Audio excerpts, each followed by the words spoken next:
Israel को आज फिर से थूक करके चाटना पड़ा है। जो बड़ी शेखी बघार रहे थे नेतन्याहू और उनके नेतागण, और ये कह रहे थे कि हम फिलिस्तीनी कैदियों को रिलीज नहीं करेंगे, जबकि 22 फरवरी को ही उनको 800 फिलिस्तीनी कैदियों को रिलीज करना था।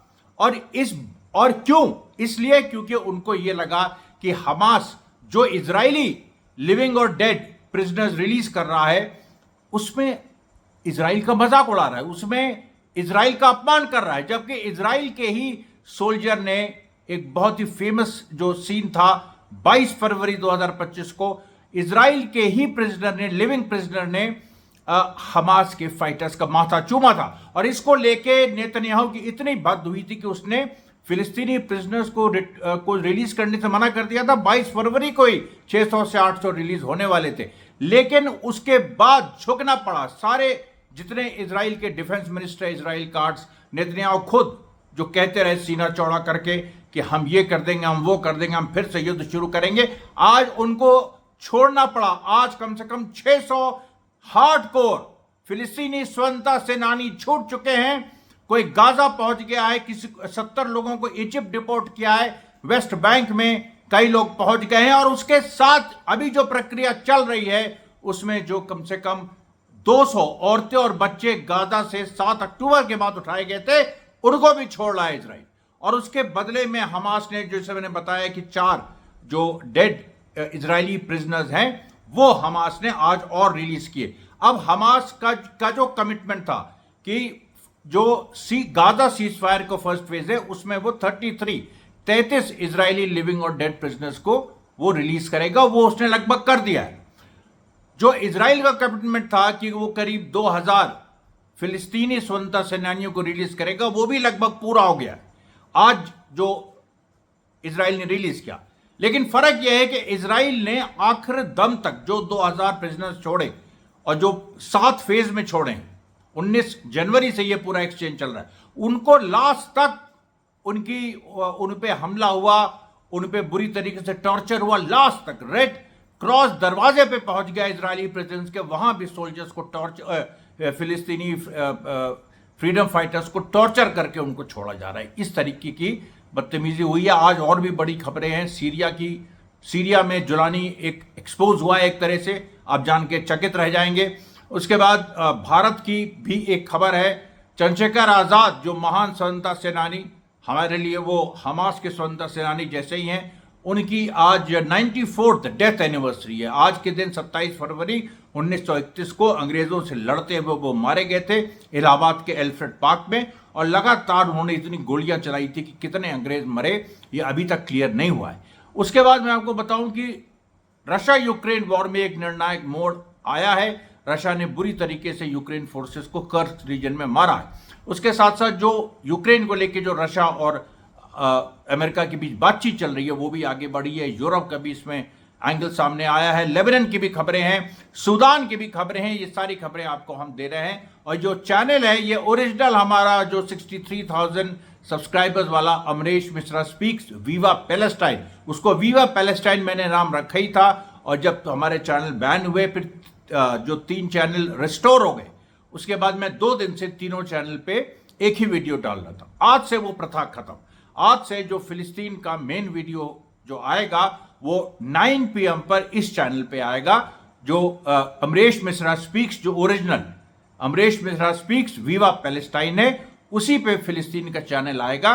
ये फिलिस्तीन का वीडियो आएगा जो कि डेली राउंड अप का वीडियो होगा, जो डिटेल वीडियो होगा, जिसमें एनालिसिस भी होगी और जिसमें हम आपके सामने फैक्ट्स भी रखेंगे। और जो हमारा अमरीश मिश्रा स्पीक्स 2 है, उसमें हम देखिए रोज 6 बजे हेडलाइन न्यूज देंगे, शॉर्ट में हेडलाइन न्यूज देंगे, और उस पर हम लाइव भी करेंगे। हफ्ते में 2 दिन या 3 दिन उस पर हम लाइव भी करेंगे, जब हम सीधे सवाल जवाब अपने दर्शकों से हम लेंगे। किस पे? अमरीश मिश्रा स्पीक्स 2 पे। 3 चैनल हमारे बैन हुए थे, अमरीश मिश्रा स्पीक्स 1, अमरीश मिश्रा स्पीक्स 2। ये जो है Amrish Mishra speaks Viva Palestine, इस पे मैं फिर रिपीट कर रहा हूं कि हम अपने पैलेस्टाइन और वेस्ट एशिया और पूरे उस इलाके की जो खबरें हैं उनका राउंड अप 9 PM पे रोज इसी चैनल पे आएगा।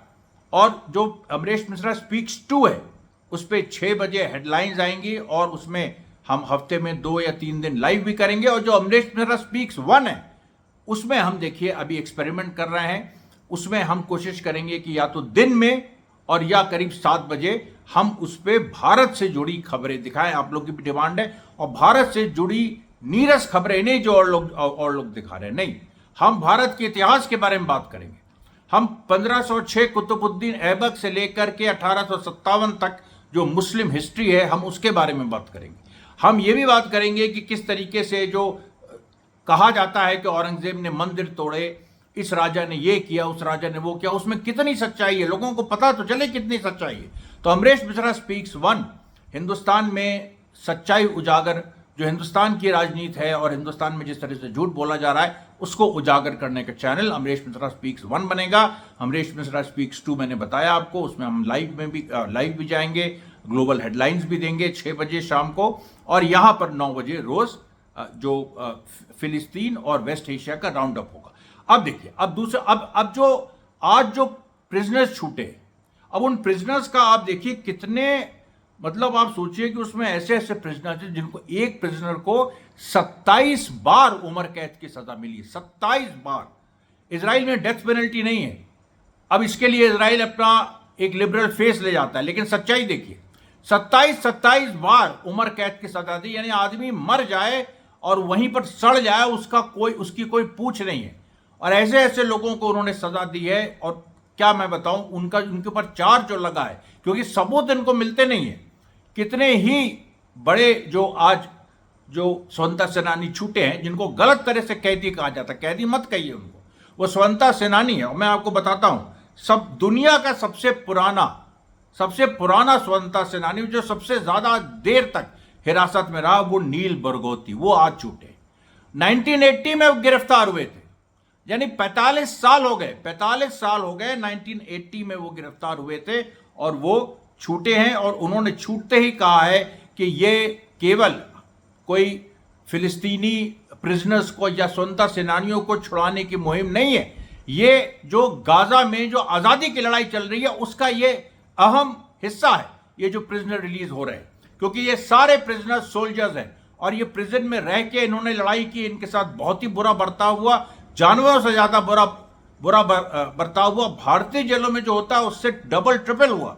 हिटलर ने जो किया उससे भी ज्यादा हुआ, कि जो इंसान अगर वो 70 किलो का है, जब वो गया तो 30-35 किलो का होकर लौटा है, उसके गाल में गड्ढे पड़ गए हैं। इस तरीके का स्टारवेशन, हिटलर तो कम से कम एक बार में सारे उसने जूस मतलब उनको मार देता था या कुछ को स्टार्व करता था, लेकिन यहां पर तो सबको, हजारों लोगों को स्टार्व भी किया जा रहा है, मारा भी जा रहा है और पीट के उनकी हत्या की जा रही है। ये देखिए, ये नए तरह का, ये ज़ायनिज़्म का जुल्म है। और ज़ायनिज़्म 21वीं सदी का नाजिज़्म है। ज़ायनिज़्म क्या है? 21वीं सदी का वो ये नाजिज़्म है। और ये जो नाजी फिलॉसफी थी कि दुनिया को हम अपने जूते के तले रखेंगे, वही फिलॉसफी अब ज़ायनिस्ट नाम से उभर के आ गई। और विडम्बना देखिए, आयरनी देखिए कि जूस जो हैं उसके भुक्तभोगी थे हिटलर के रिजीम के, लेकिन आज वही जो ज़ायनिज़्म के नाम पे, सारे जूस नहीं, एक बड़ा हिस्सा जूस का है जो ज़ायनिज़्म के खिलाफ है, लेकिन जो ज़ायनिस्ट जूस हैं वो देखिए किस तरीके से पूरी दुनिया में, और मतलब फिलिस्तीन से शुरू करके पूरी दुनिया को ये मॉडल दे रहे हैं कि कैसे एक पूरी की पूरी एक नस्ल को, एक पूरे जनता के एक हिस्से को कैसे आप गुलाम बना के आप रखिए, उनको मारिए, दुनिया के सामने उनका नरसंहार करिए, और जब वो फ्रीडम की लड़ाई लड़े तो उनको आतंकवादी कह दीजिए। ये देखिए, अच्छा, नील बरगौती मैंने बताया आपको 45 साल जेल में रहे। उसके बाद अमर अल ज़बैन, मैं आपको कुछ एग्जाम्पल दे रहा हूं कि जिससे आपको मूड पता लगे। अमर अल ज़बैन जो हैं, इनके साथ ये 1992 में गिरफ्तार हुए थे। उसके बाद से इनको अभी तक ये जेल में, और यही हैं वो जिनको 27 बार उम्र कैद की सजा हुई थी। और इन्होंने देखिए बड़े बड़े कांड किए थे, इजरायलियों पे गुरिल्ला अटैक्स किए थे। और ये उस समय के हैं जब हमास उभर ही रहा था, उस समय हमास मजबूत नहीं था। तो ये सब हमास के उभरने के पहले के लोग हैं। 1992 में गिरफ्तार हुए थे। और इन्होंने कहा कि आज यह तय हो गया है कि गाजा में अगर कोई रेजिस्टेंस फोर्स का लीडर है तो वो हमास है। ये देखिए महमूद, अब ये लोग ऐसे हैं, ये मैं जिनका नाम ले रहा हूं, अमार अल ज़बेन, ये लोग महमूद अब्बास के साथ के लोग हैं, और ये लोग इस तरह की बात इन लोगों ने कही है, और जिसका एक व्यापक प्रभाव पड़ना लाजमी है। उसके बाद देखिए अब्देल नसीर ईसा, ये यहिया अय्याश जो मार्टियर इंजीनियर थे, जो इंजीनियर शहीद हुए थे, बहुत फेमस, ये जो मतलब पैलेस्टीनियन रेजिस्टेंस के, उनके साथ के लोग हैं ये जो हैं 30 साल, अब्देल नासर ईसा 30 साल इजरायली जेलों में इन्होंने काटे हैं। इनको भी डबल उम्र कैद की सजा मिली थी, और ये आज फ्री हैं। इन्होंने निकलते ही कहा कि जो अंदर फिलिस्तीनी स्वतंत्रता सेनानी जिस तरह से ट्रीट किए जा रहे हैं, उनको छुड़ाना भी एक तरह का लिबरेशन है, यानी जो लिबरेशन वॉर है उसका हिस्सा है। वही बात जो नील बरगौती ने कही, लेकिन उनका एम्फेसिस इस पे भी था कि वो भी उसको भी एक लड़ाई का हिस्सा बनाओ, जो कि हमास ने बनाया है, हमेशा बनाया है। और हमास ने इसीलिए देखिए इतने सारे कैदियों को, यानी जो स्वतंत्रता सेनानी थे जिनको इजरायली कैदी कहता है, उनको छुड़ाया है। उसके बाद देखिए जो चौथा एग्जाम्पल आपके सामने हम दे रहे हैं, ओथमान बिलाल को भी 30 साल से, ये 1995 में ये भी गिरफ्तार हुए थे, ये भी 30 साल से जेल में हैं, और ये भी यहिया अय्याश के साथ के लोग हैं। यहिया अय्याश लेजेंडरी नाम है, क्योंकि उन्होंने हमास के टनल्स उस समय नहीं थे, लेकिन हमास कैसे अपने वेपन्स खुद मैन्युफैक्चर करे, ये उन्होंने एक तरह से शुरुआत की थी, और उनका असैसिनेशन इजराइल ने किया था।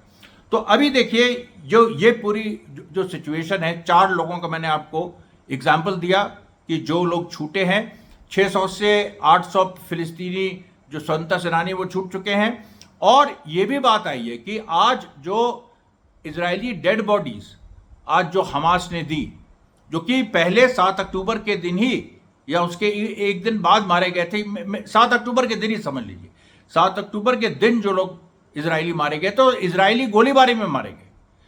अब क्योंकि देखिए 7 अक्टूबर को लेके इन्वेस्टिगेशन चल रहा है इजराइल में, कल मैंने उसके बारे में बताया था आपको, और ये चीज़ हमने आपको क्लियर की थी कि उसको लेके बहुत ज़्यादा एक मतलब आपसी झगड़ा इजराइल में अंदर भयंकर चढ़ा हुआ है। और ख़ास तौर पे जो नाहाल ओज और कफ्र अज़ा, ये जो सेटलमेंट्स हैं, इस पर जो हमास ने हमला किया था, उसके वीडियोस भी आए हैं। उसकी मैं वीडियो एनालिसिस यहाँ तो कर नहीं सकता यूट्यूब में, ट्विटर भी उसको अलाउ नहीं करेगा, तो मैं उसको अपनी वेबसाइट amresh.co में मैं वो देखिए डिस्क्रिप्शन में उसका दिया होगा, आप लोग उसको फॉलो करिए। आप लोग देखिए ये मैं कल से मैं उसकी एनालिसिस दूंगा कि 7 अक्टूबर को जो वीडियोज़ आए हैं वो कैसे दिखा रहे हैं कि इजराइल बिल्कुल हतप्रभ था, कैसे अंदर घुस गए थे हमास के फाइटर्स। उसकी एनालिसिस ज़रूरी है, आप समझे उस चीज़ को, तो वो देखिए। और मैं वो वेबसाइट पर ही दे सकता हूँ, क्योंकि और कहीं वो अलाउ नहीं होगा, यूट्यूब तो तुरंत फिर से वो कर देगा। उसके बाद देखिए जो एक बड़ी चीज़ हुई है कि जो चैनल 12 इजराइल का है, चैनल 12 इजराइल का, उसने कहा, अच्छा देखिए क्या है इसका बैकग्राउंड समझ लीजिए। 22 फरवरी को जो 6 लिविंग होस्टेजेस इजराइल हमास ने रिलीज किए, उसमें से कुछ ऐसे थे जिनके ऊपर कहीं ना कहीं प्यूनिटिव एक्शन लिया गया था। अब वो प्यूनिटिव एक्शन क्यों लिया गया था, हमास ने क्यों लिया? क्योंकि जब ये खबर आई कि वहां पर जो फिलिस्तीनी जो स्वतंत्रता सेनानी है उनको इजराइल रोज मार पीट रहा है, तो यहां पर भी फिर उसका प्रतिकार हुआ। अब जो 6 लोग छूटे 22 फरवरी में, उसमें से एक ने तो हमास के फाइटर्स का माथा चूमा, कुछ उसमें से जो थे जिन पे प्यूनिटिव एक्शन हमास ने लिया वो भी बहुत हल्का सा।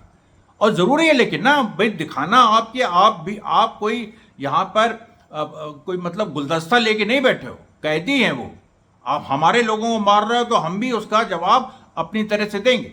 तो अब उसमें चैनल 12 ने आज कहा है, 22 फरवरी की बात, आज 27 फरवरी को चैनल 12 इजराइल का हिब्रू चैनल है, उसने कहा है हमने internal security minister Ben giver, जो लगातार इंटरनल सिक्योरिटी मिनिस्टर था, जिसने फिलिस्तीनी जो कैदी हैं उनके ब्रूटल ट्रीटमेंट की इजाजत दी थी, और अभी तक वो चल रहा है, हालांकि बेन गिवर रिजाइन कर चुका है।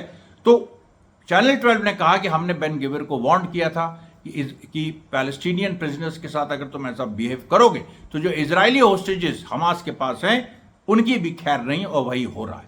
और हमास के पास देखिए अभी और लोग हैं, अभी हमास के पास कितने होस्टेजेस हैं किसी को नहीं पता है।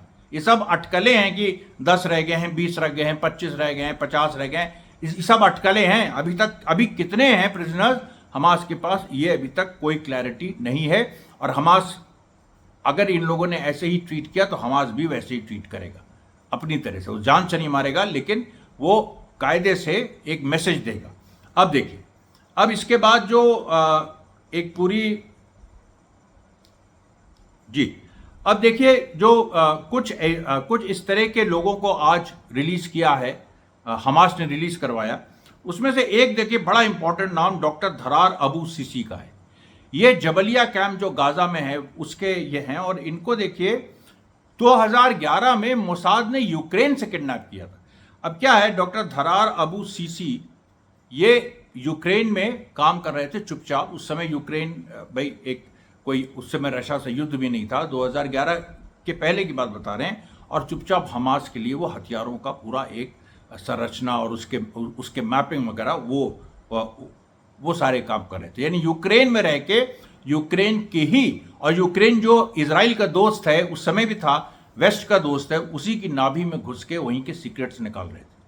उनको 2011 में मोसाद ने किडनैप किया, वो भी आज छूट गए।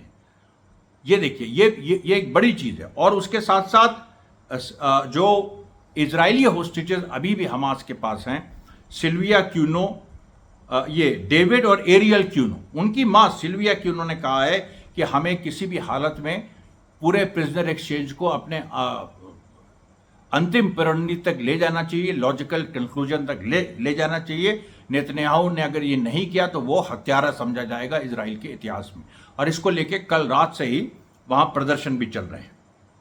उसके बाद देखिए, जो जब फिलिस्तीनी प्रिजनर रिलीज हुए तो हमास के चीफ हमास के वेस्ट बैंक के चीफ जाहिर जबारिन ने कहा बेन गिविर से कि जहन्नुम में जाओ बेन गिविर, आज का दिन है, आज हमारे आज़ादी के सिपाही हमारे साथ हैं और तुम्हारी लाशें तुम्हारे पास हैं। ये उन्होंने कहा। देखिए, ये तेवर हैं हमास के जाहिर जबारिन ने। अब आप देखिए, अब यहां पर जो वेस्ट बैंक में आज 3 जगह जबरदस्त लड़ाइयां हुई। नाब्लस में बेत इमरिन जो गांव है, वहां पर इजरायली फोर्सेस ने स्टॉर्म किया, लेकिन वहां पर कम से कम 2 एक्सप्लोजिव डिवाइसेस फिलिस्तीनी रेजिस्टेंस फाइटर्स ने इस्तेमाल की और वहां पर क्लैशेस हुए, जिसमें कम से कम 3 इजरायली सोल्जर्स बुरी तरह से घायल हुए। फिर देखिए, फिर एक और एक्सप्लोजिव डिवाइस बलाता कैंप में, एक और एक्सप्लोजिव डिवाइस यूज हुई। ये अभी पहले बेत इमरिन में नाब्लस में ही, फिर नाब्लस में ही बलाता कैंप में एक और इजरायली वाहन को टारगेट किया गया एक्सप्लोजिव डिवाइस से। उसके बाद दूसरा सेकेंड इंसिडेंट बलाता कैंप में हुआ, वहां भी एक्सप्लोजिव डिवाइस इजरायलीज पे लॉन्च हुआ। और ये जो पूरा देखिए वेस्ट बैंक में अब रेजिस्टेंस कैसे आगे बढ़ रहा है, एक वहां पर आगे पीछे की लड़ाई है। इजराइल टैंक भेज चुका है, लेकिन हिम्मत नहीं हो रही इजराइल की कि टैंक्स को वो कैंप के अंदर भेजे। अब देखिए, अब यहां पर अच्छा, कनाडा में एक से एक बड़ी खबर आ रही है। कनाडा में जो 85 इजरायली सोल्जर्स छुट्टी मनाने गए हुए, तो इजरायलीज पूरी दुनिया में छुट्टी मनाने जाते हैं, भारत में भी आते हैं। कनाडा में जो 85 इजरायली सोल्जर्स जो वहां पर छुट्टी मनाने गए थे, और जिनके पास कैनेडियन सिटीजनशिप भी है, क्योंकि इजराइल में डुअल सिटीजनशिप अलाउड है, तो वहां पर कैनेडियन अथॉरिटी ने उनका मतलब एक तरह से उनको तलब करना शुरू कर दिया। अब सोचिए आप, ये इंटरनेशनल क्रिमिनल जो कोर्ट्स हैं उनके वारंट्स के बाद, और ये जो पूरा एक दुनिया में एक मूवमेंट बनाया कि जहां जहां इजरायली सोल्जर्स हैं, इन्होंने जरूर कोई ना कोई एट्रोसिटी की होगी, गाजा में के नरसंहार में ये लोग शामिल होंगे, तो इनको बुलाओ, इनकी पूछताछ करो, इनको गिरफ्तारी भी इनकी हो सकती है। उसके बाद देखिए लेबनान में क्या हुआ। लेबनान में इजराइल एक छोटे से स्ट्रिप पे है और वहां पर इजराइल कह चुका वहां से नहीं हटेंगे फिलहाल उसने कहा इनडेफिनेट। अब यहां पर देखिए अल जुर्दा आउटपोस्ट जो है, जो एकदम लेबनान इजराइल बॉर्डर पे, वहां पर इजराइल ने बमबारी की। उसके बाद जो धायरा के रेजिडेंट्स हैं, यानी जो लेबनान के लोग हैं, उन लोगों ने इजरायली जो फोर्सेस के खिलाफ वहां पर धरना दिया। ये सब लगातार चल रहा है लेबनान में, जनता लड़ रही है पूरी सीधे तौर पर, और हिजबुल्लाह ने भी अपनी फोर्सेस को सब तैयार रखा है।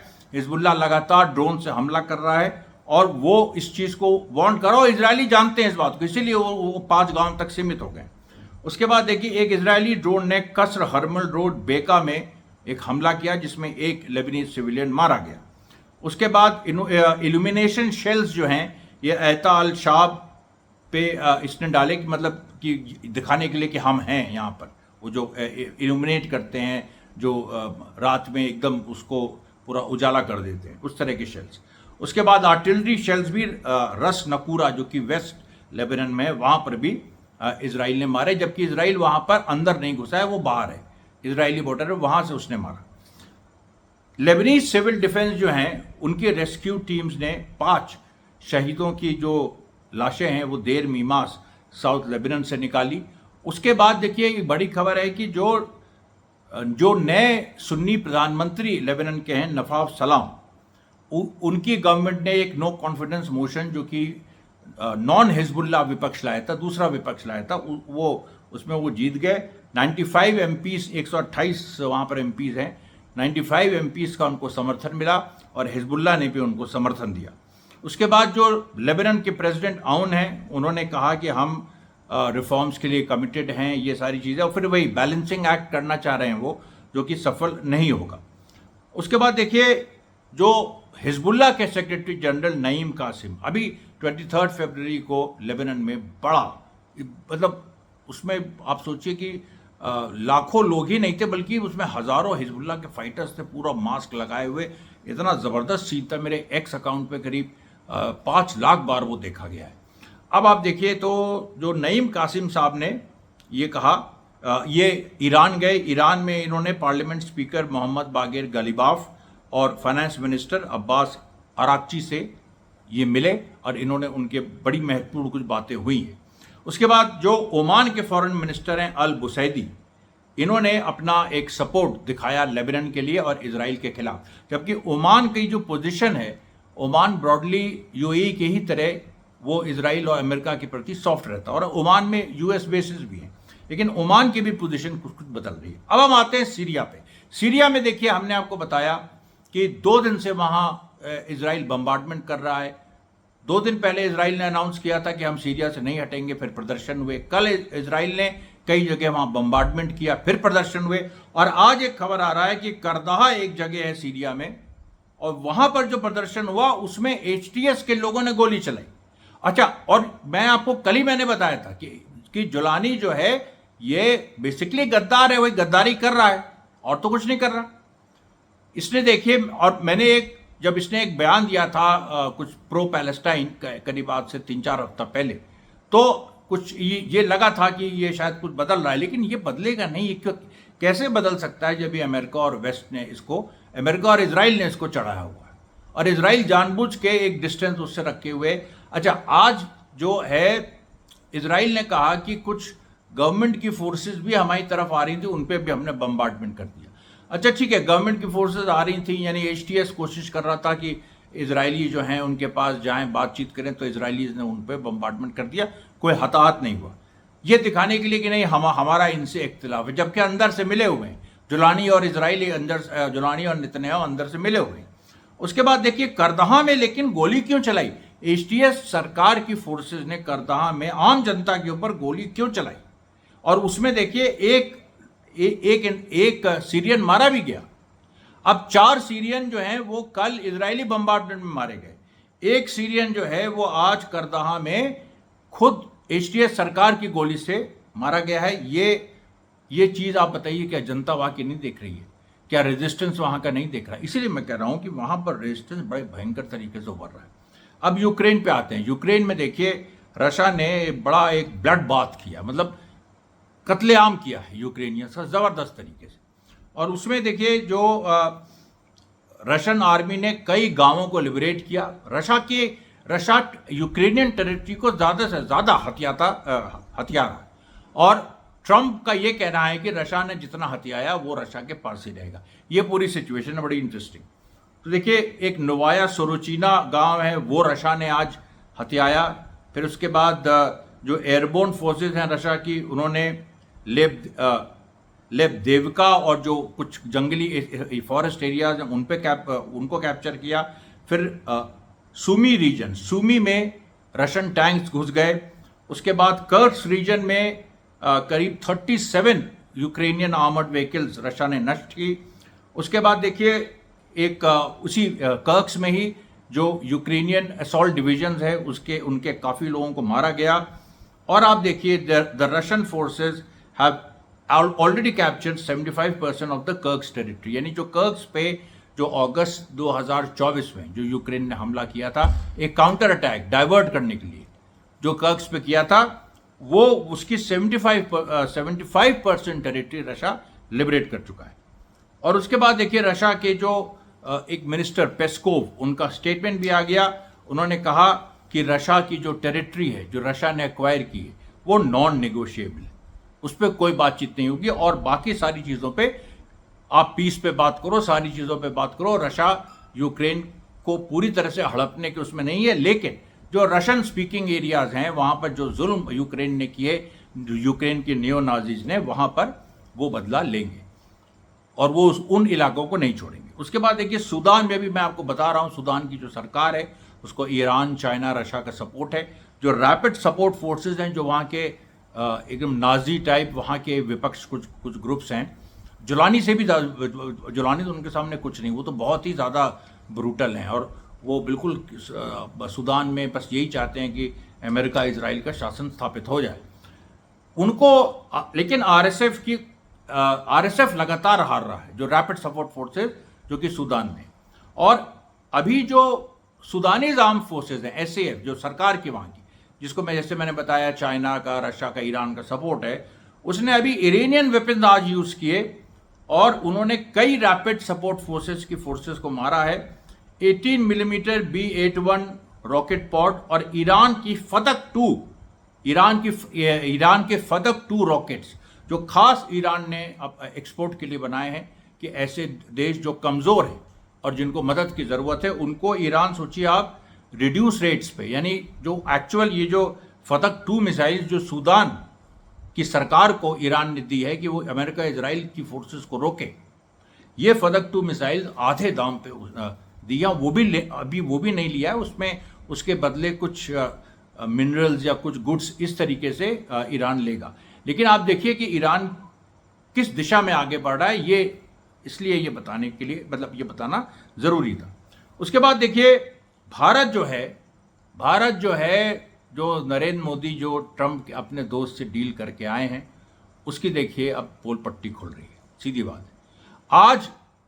अभी तक ये सामने आया था कि जो कुछ विस्कीज़ हैं जो अमेरिका से आती हैं, और भारत में भी लोग, एक बड़ा सेक्शन मैन्युफैक्चरर्स का है जो विस्की बना रहा है, तो लेकिन जो अमेरिका से विस्की आती हैं उन पे इम्पोर्ट ड्यूटी स्लैश की है ताकि वो आ सकें, बर्बन वगैरह। और अभी जो खबर आ रही है, जो एकदम लेटेस्ट खबर है, और इसके बारे में मैं देखिए अमरीश मिश्रा स्पीक्स 1 पे एक स्पेशल वीडियो बनाऊंगा या कल या परसों, जिसमें ये बात आ रही है कि कार्स यानी automobiles, chemicals, medical devices and electronics, ये सुन लीजिए, गाड़ियां महंगी होने जा रही हैं, cars, chemicals, medical devices and electronics. इस पे जो अमेरिका से ये जो आती हैं उन पे हाई ड्यूटी भारत लगाता है और उसको, भारत को फ़ायदा भी होता है ड्यूटी से, वो भारत स्लैश करने जा रहा है। यानी अमेरिकन जो गुड्स हैं, American automobiles, American chemicals, American medical devices और अमेरिकन इलेक्ट्रॉनिक्स, ये मोदी ने इनका रास्ता भारत में और ज़्यादा साफ कर दिया। भारत की आर्थिक व्यवस्था ऐसे ही चरमरा रही है। वहाँ पर अभी आपके पास किसानों को, मजदूरों को, मध्य वर्ग को देने के लिए कुछ है नहीं सिवाय फ्रीबीज के। और अब आप जो भारत में जो लोग अपने लिए बनाते थे, अब बताइए स्कॉर्पियो जो है या महिंद्रा बनाता है स्कॉर्पियो, और भी इस तरह की कुछ कार्स हैं जो भारत में बनती हैं। अब वो सब लोग, अगर अमेरिकन कार्स सस्ती आ जाएंगी तो उनका क्या होगा? अब आप बताओ। ये जो पूरा देखिए, ये बड़ी लड़ाई है। इसमें देखिएगा आम जनता, अभी आज इन लोगों ने, भले ही नरेंद्र मोदी ने इस पूरे चीज़ों से जो वो देश को एक तरह से कंप्रोमाइज़ कर रहे हैं, उससे ध्यान हटाने के लिए हिंदू मुस्लिम लोगों को फंसाने की कोशिश की है। कुछ हद तक वो कामयाब दिखेंगे, लेकिन कल को वो कामयाबी इनकी वही विपत्ति में बदल जाएगी। और इसमें कहीं से भी मुस्लिम्स को परेशान होने की ज़रूरत नहीं है। जो गरीब हिंदू हैं उनको भी परेशान होने की ज़रूरत नहीं है। वो इस यहाँ पर वो उनकी बहुतायत है भारत में, और एक ना एक दिन देखिए ये मोदी का जो और एजेंडा है, एक ना एक दिन के बहुत जल्दी ये सामने आएगा और स्थितियां बदलेंगी। कल भी देखिए 9 बजे हम आपके सामने इसी चैनल अमरीश मिश्रा स्पीक्स विवा पैलेस्टाइन पे आएंगे और पैलेस्टाइन और वेस्ट एशिया, मिडिल ईस्ट और इस तरह से तमाम खबरें वो देंगे। तब तक के लिए धन्यवाद साथियों, बहुत बहुत धन्यवाद।